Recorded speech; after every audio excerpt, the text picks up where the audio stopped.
اكبر كميه من البسكوت ببيضايه وكوبايه سكر، والمقادير على قد الايد من غير تكاليف. يلا بينا نشوف عملنا البسكوت القمر ده ازاي. بس لو اول مره تشوفي قناتي يا ريت تنورينا بالاشتراك واللايك من ايديكي الحلوه. مقاديرنا عباره عن كوبايه من السكر، بيضايه بدرجه حراره المطبخ، وعندي نص كوبايه من عصير البرتقال، اي نوع برتقال، وتعصريها كويس جدا. اهم حاجه تاخدي معلقه كده من قشر البرتقال، كون بشرها ناعم زي ما انتم شايفين. اخدنا معلقه بس صغيره او معلقه كبيره. هنا اهم حاجه ما توصليش للمرحله اللي هي البيضه عشان ما يمررش معاكي البسكوت. وتضربي الكلام ده كله. هنحط كمان ظرف من الفانيليا، وعندي نقطتين كده او 3 نقط كده من ريحه الفستق. الريحه بيخلي البسكوت في حته تانية خالص. ومعلقه كده كبيره من الخل بتخلي الكيكه عندي هشه وجميله زي ما انتم هتشوفوا في الاخر. حطيت هنا 3 نقط زي ما انتم شايفين، بيخلي ريحه البسكوت عندي ريحه الفستق او ريحه البندق اللي متوفر عندك. انا عندي الاتنين بصراحه، بس حبيت اغير. عندي كوبايه الا ربع كده من الزيت. حابه تحطي زيت على سمنه مفيش اي مشكله، براحتك خالص. تضربي الكلام ده كله كويس جدا في الخلاط او بمضرب يدوي عادي خالص، بس المضرب اليدوي بياخد معاكي وقت عشان السكر حبيبات لو كانت خشنه معايا شويه. جبت عندي هنا نص كيلو من الدقيق. في الاخر يعني يعني بتاخدي معاكي من 3 كوبايات من الدقيق لنص كيلو، يعني عشان عملنا كميه كبيره. هتحطي هنا الدقيق كنا نخلينه كويس جدا، وتحطي معلقه كده من البيكنج باودر، عليهم معلقتين من السمسم اللي متحمص. فايده السمسم ده بتخلي البسكوت عندك في حته تانية خالص. لما تقطمي كده البسكوته، طعم بقى السمسم مع السوداني اللي احنا هنحطوه في الاخر ده بيخلي الطعم بجد خطير جدا. حطيت كميه دقيق كلها، يعني عباره عن كده كوبايتين ونص كده من الدقيق. اهم حاجه تحطي الدقيق تنخليه.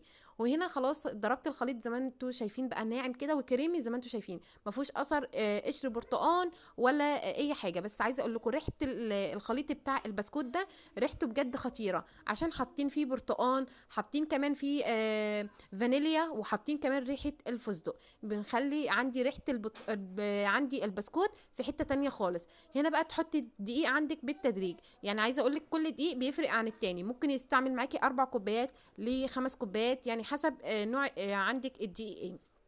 خلاص كده زي ما انتوا شايفين هنقلب الاول كويس جدا بالمعلقه، وفي الاخر خالص عشان نحسوا بملمس العجينه هنعجن بايدينا.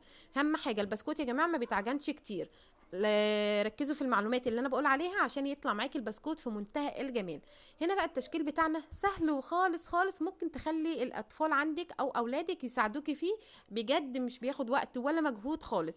شايفين بقى التشكيل؟ انا يا دوبك ببرم كده اللي عندي قطعه كده زي ما انتوا شايفين. دي تكبري تقللي دي حاجه ترجع لك، انا حبيت اخليها وسط زي ما انتم شايفين. تبرمي كده عندك العجينه على كفه ايدك وتروحي مبططاها حاجات بسيطه جدا. ليه مش عايزينها خفيفه كده؟ عشان ما تتحرقش منك زي ما انتوا هتشوفوا في الاخر. تبقى اللون بتاعك بتاع البسكوته لونها كده جميل وكلها بقى واحد بالظبط. خلاص كده خلصت الكميه كلها زي ما انتوا شايفين، ما اخدتش معايا ولا وقت ولا مجهود. عملت اكبر صاج عندي، وعملت كمان الحبه اللي في الصينيه. هتحطيه في الفرن على درجه حراره 160، هياخد اللون من تحت الجميل، وبعد كده هتحطيه على الشوايه هياخد اللون الجميل برده. وروحي مطلعاه وهنشكل مع بعض. عندي هنا زي نص قالب كده من الشوكولاته، وسيحتها على حمام مائي، حطيت لها معلقتين كده من الزيت عشان يدي وشها لمعه كده وجميل. وعندي بقى هنا المكسرات بتاعتنا عباره عن سوداني مبروش كده ناعم، ولا ناعم قوي ولا خشن قوي. خلصت بقى كميه البسكوت واخد اللون الجميل زي ما انتم شايفين اهو. طبعا هنا وريحه بقى البرتقال مع ريحه البندق حاجه كده، الفستق حاجه كده، اللهم بارك. عايزه اقول لكم ريحته بجد جابت اخر الشارع. وادي الشوكولاته سيحتها على حمام مائي، وادي كمان السوداني المبروش، ويلا بينا هنشكل مع بعض. التشكيل بتاعنا سهل وبسيط. هتسقطي البسكوته كده وتروحي هزاها كده عشان يدي وشها لامع كده، وتبقاش عندك البسكوته كده مع الشوكولاته تبقى شكلها كده يعني ملمسها كده ناعم ويبقى شكلها حلو، مبقاش مخرزه معاكي. اهم حاجه تسقطيها كده وتروحي هزاها هزتين كده بايديكي عشان تدي الشكل اللمعه كده. والبسكوته تنزل حوالين الشوكولاته، تنزل حوالين البسكوته كده ويبقى طعمها حلو قوي. وفي الاخر قبل ما عندك الشوكولاته، يعني تعملي كام واحده كده زي 5 أو 4، وتروحي حاطه عندك شويه السوداني عشان السوداني يلزق مع الشوكولاته. قبل ما تسيبيها ما ينشفش عشان ما تلقيش السوداني يتقلب معاكي. خلاص كده زي ما انتم شايفين هخلص الكميه كلها، وهنشوفوا الطريقه في الاخر عامله ازاي. عايزه اقول لكم بجد كان طعمه حلو قوي وخطير. عايزه اقول لكم احنا بنشتري الواحده دي، الاولاد بتشتريها من الفرن، يعني الواحده دي عامله 2 جنيه. طب وليه؟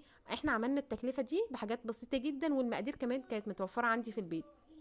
كل ما اعمل حبه وتروحي مزيناها كده عندك بالسوداني، وهتبقى معاكي بالجمال ده كله زي ما انتم شايفين. خلاص بصوا بقى، خلصت الكميه كلها، ويلا بينا هنحطه في طبق التقديم مع بعض كده زي ما انتم شايفين بقى الجمال. عايزه اقول لكم بصوا السوداني عشان حطينا بس هي والشوكولاته سايحه، تحطي السوداني كده عشان تبصوا لما تيجي تهزيها كده السودانه تبقاش معاكي السوداني يقع وتبقى في الشوكولاته في حته. لا انا بصوا بهزها لكم جامد اهو، بوقعها بس ما بتقعش. ليه؟ عشان مسكت في الشوكولاته وبقت معايا بالجمال ده. شايفين بقى الجمال والحلاوه؟ مفيش احلى من كده ولا اطعم من كده. ايه رايكم بقى في الجمال؟ بصوا اللون عامل ازاي، حاجه كده بتدوب في البق كده، وحاجه كده اللهم بارك فرحت اولادنا في الجو الساعه اللي احنا فيه ده، وحاجه كده ايه نقنق فيها كده احنا وقاعدين. بس كده كان فيديو النهارده، يا رب يكون اتبسطتوا، يا رب يكون اتعجبتوا بيه واستفدتوا منه حتى لو بمعلومه صغيره. وما تنسوش تجربوه بجد، ما بياخدش معاكي وقت ولا مجهود، والمقادير على قد الايد، مش هتشتري حاجات كتيره من بره، وهتعملي باسهل طريقه. شايفين بقى البسكوت ناعم ازاي والدايب دوب زي ما انتم شايفين، حاجه كده اللهم بارك بتتكلم على نفسها. شايفين بقى البسكوته هشه كده مش مكتومه، وحاجه كده اللهم بارك. بس كده كان فيديو النهارده، ما تنسوش تحطوا لي لايك واشتركوا في القناه عشان القناه تكبر بيكم باحلى عيله في الدنيا. والسلام عليكم.